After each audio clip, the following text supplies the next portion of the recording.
یہ نہیں ہو سکتا کہ کوئی کانسٹیٹیوشنل کیس آپ کا آ گیا آپ کی مرضی اور منشا کا، اور اس میں کوئی جناب آپ کی پالیٹکس انوالو ہے، عدلیہ کی یا سیاستدانوں کی کوئی مفادات یا ویسٹرن انٹرسٹ، اس کو تو آپ نے ٹیک اپ کر لیا۔ میں اپنی زمین کا، اپنی جان، اپنی مال اور اپنی عزت کا کوئی کیس لے کے جناب، کوئی عام پاکستانی، وہ سپریم کورٹ میں اس کا کیس گیا ہوا ہے، سول سے ہوتے ہوئے سیشن سے ہوتے ہوئے ہائی کورٹ سے سپریم کورٹ، وہ جناب سالوں سے وہ کیس ہی نہیں ٹیک اپ ہو رہا۔ نہیں، وہ اگر پہلے آیا تو پہلے وہ ڈیل ہوگا، جو بعد میں آیا اس کی باری اس وقت آئے گی جب پہلے ڈیل ہو چکے ہوں گے۔ تو یہ 2 امینڈمنٹس ہیں اس آرڈیننس میں، اور میں یہ سمجھتا ہوں کہ بہترین امینڈمنٹس ہیں۔ یار دیکھیں، رولنگ، ایک بات تو سن لیں، آئین کے اندر کلیئر کٹ لکھا ہے کہ جو کیس یا جو قانون یا جو سبجیکٹ اسمبلیوں کے اندر ڈسکس ہو رہا ہو اس کو کورٹس چیلنج نہیں کر سکتی، اور جو کیس کورٹس کے اندر چل رہا ہو اس کو اسمبلیاں چیلنج نہیں کر سکتی، اس کو زیادہ چھیڑ سکتی۔ اور اسپیکر کی رولنگ کے حوالے سے تو پاکستان کے آئین اور آئینی روایات اور قانونی روایات اور پارلیمانی روایات وہ بڑی کلیئر کٹ ہیں کہ اس کو کسی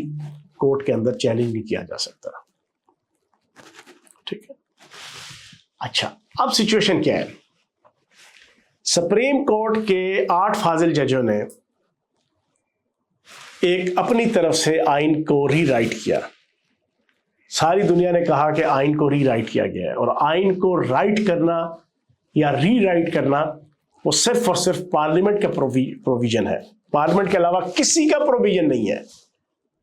یہ تو ایک متفقہ یونانیمس یہ ایک چیز ہے جس کو ہر کوئی مانتا ہے۔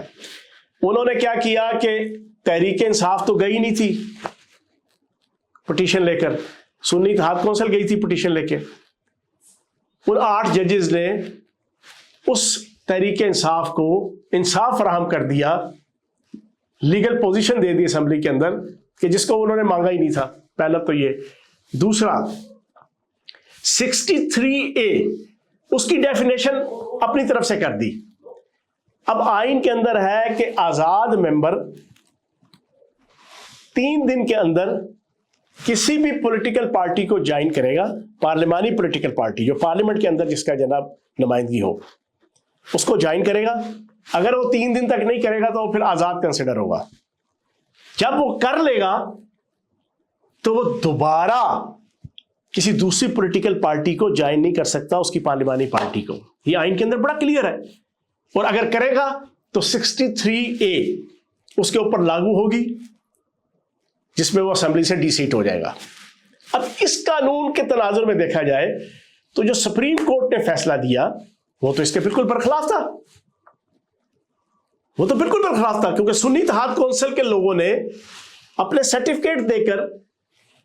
تحریک انصاف کے جتنے لوگ بنے اپنی طرف سے، انہوں نے سرٹیفکیٹ اپنے لکھ کے کہا جی کہ ہم سنی اتحاد کونسل کے جناب ممبر ہیں، اسپیکر کو آج سے ہم سنی اتحاد کونسل کے ممبر صوبائی اسمبلی اور ممبر قومی اسمبلی ہے، لکھ کے دے دیا۔